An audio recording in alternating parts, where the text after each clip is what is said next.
Welcome to my back channel. मैं आपको information दूंगा आज रोमानिया की।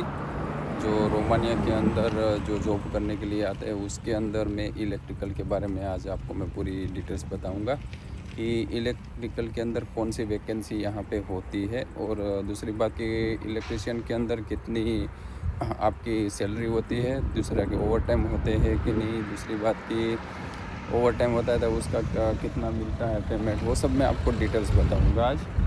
तो जो भी इलेक्ट्रिकल किया हुआ है, जिसके पास आईटीआई है या डिप्लोमा है, उसके लिए बहुत सारी अपॉर्चुनिटी यहाँ पे रोमानिया के अंदर होती है।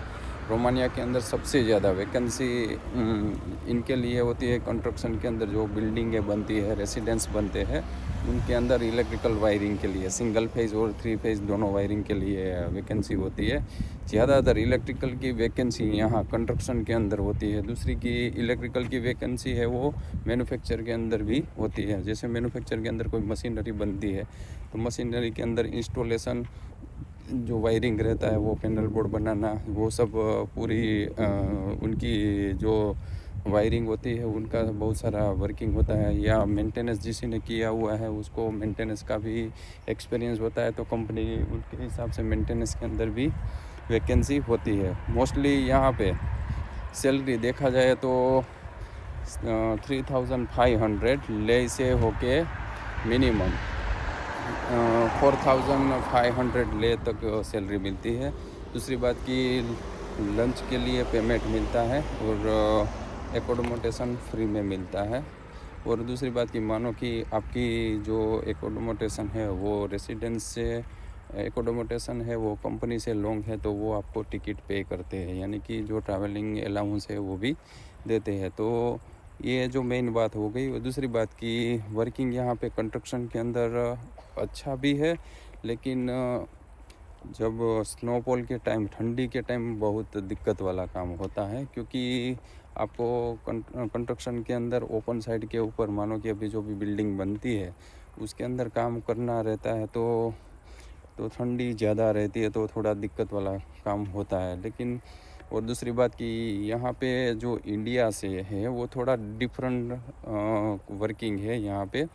यानी कि जो इंडिया में जैसे वायरिंग होता है वैसा वायरिंग यहाँ पे नहीं होता। यहाँ पे ज़्यादातर पीओपी के अंदर वर्किंग होता है, तो उसके अंदर थोड़ा डिफरेंस ये है। दूसरी बात कि वायरिंग के अंदर कलर कोड है वो डिफरेंट है।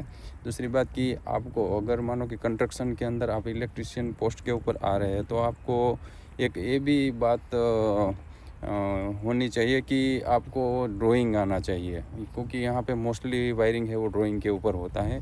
क्योंकि अच्छी रेसिडेंसी बनती है तो उसके अंदर ज़्यादातर ड्राइंग के ऊपर वर्किंग होता है, तो आपको वर्किंग ड्राइंग के हिसाब से करना पड़ता है।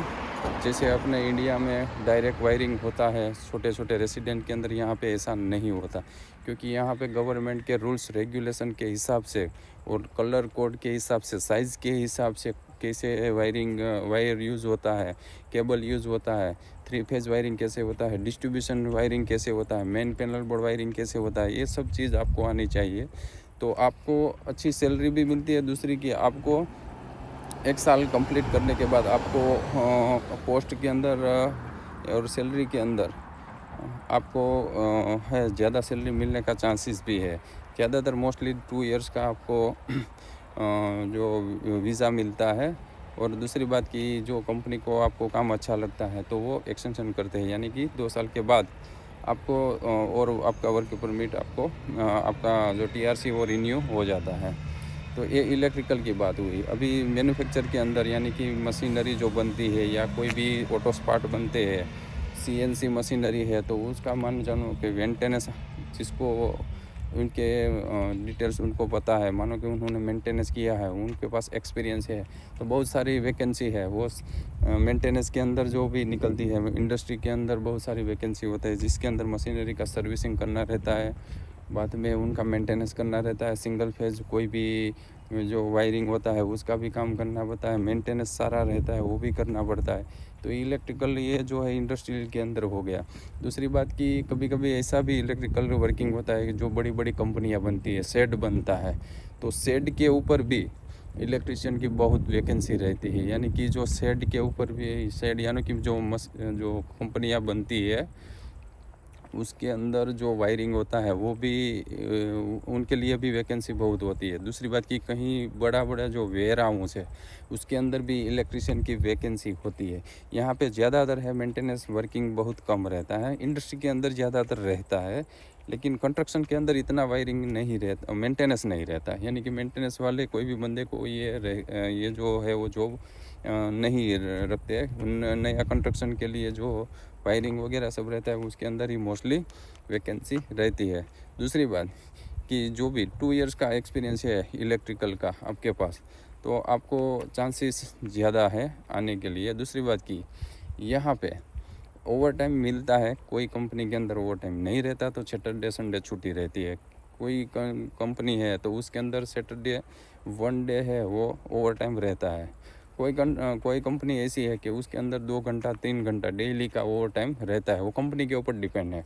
दूसरी बात यहाँ पे एक ये भी है कि कंपनी के ऊपर भी आपको सैलरी भी देते हैं, आपको कैसा वर्किंग। कोई जगह पे है तो 3500 सैलरी देते हैं, कोई जगह पे ऐसा है 4000 सैलरी ITI वाले को भी देते हैं, कोई जगह पे ऐसी है कि 3000 ले ही जो है वो इलेक्ट्रिशियन को सैलरी देते हैं।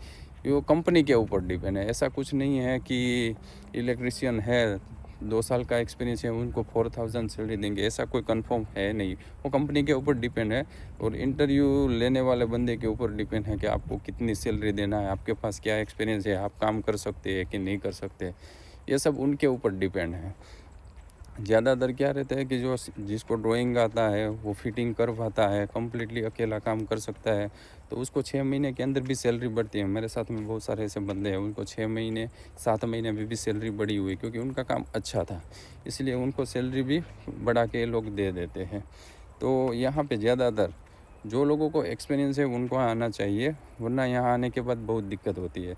और दूसरी बात कि यहाँ पे इंग्लिश इतना चलता नहीं है, कम बोलते हैं इन लोग, लेकिन उसको समझ में भी बहुत सारे ऐसे बंदे हैं उनको समझ में भी नहीं आता, क्योंकि यहाँ पे ज़्यादातर रोमानियन लैंग्वेज यूज़ होती है। तो एक ये भी प्रॉब्लम होता है कि जो बंदे को एक्सपीरियंस इंडिया में है लेकिन उनको यहाँ आने के बाद ड्राइंग के ऊपर ड्राइंग सीखना पड़ेगा थोड़ा बहुत, क्योंकि इस ड्राइंग में भी थोड़ा डिफरेंट है, तो उनको थोड़ा तकलीफ ये भी होती है। तो आपको थोड़ी रोमानियन लैंग्वेज थोड़ी बहुत आती है, आपको समझ में आती है, तो आपके लिए सबसे ज़्यादा बेनिफिट होता है। तो आज के लिए इतना ही मैं वीडियो के अंदर आपको इन्फॉर्मेशन देना चाहता हूँ। अगर आपको वीडियो अच्छी लगी है तो आप लाइक करना, सब्सक्राइब करना और आपको दोस्त को भेजना कि जिसको आउट ऑफ कंट्री के अंदर आना है तो उनको थोड़ी इन्फॉर्मेशन मिले। दूसरी बात, अगर आपका कोई क्वेश्चन है तो आप मुझे मैसेज कर सकते हैं, मैं उनका आपको आंसर दूंगा।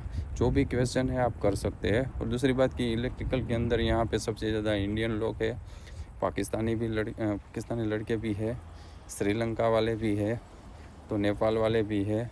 बहुत सारे लोग कंस्ट्रक्शन के अंदर साइट के ऊपर काम करते हैं। वर्किंग इजी है, लेकिन ठंडी के अंदर थोड़ा बहुत तकलीफ़ वाला वर्किंग होता है, तो ये आप ध्यान में रख के आपको आना चाहिए। मोस्टली 2 इयर्स का आपका कॉन्ट्रैक्ट रहता है, बाद में एक्सटेंशन होता है। कोई जगह पे एक्सटेंशन नहीं होता तो आपको आपके हिसाब से आप जॉब ढूंढ सकते हैं। अगर आपको वीडियो अच्छा लगा तो लाइक करो, शेयर करो, और अगर आपको कुछ इन्फॉर्मेशन चाहिए तो आप मुझे मैसेज कर सकते हैं। मैं आपको मैसेज के द्वारा मैं आपको उनका आंसर दूंगा कि आपको कोई मानो कि क्वेश्चन है तो आप मुझे कर सकते हैं। ओके, धन्यवाद, थैंक यू।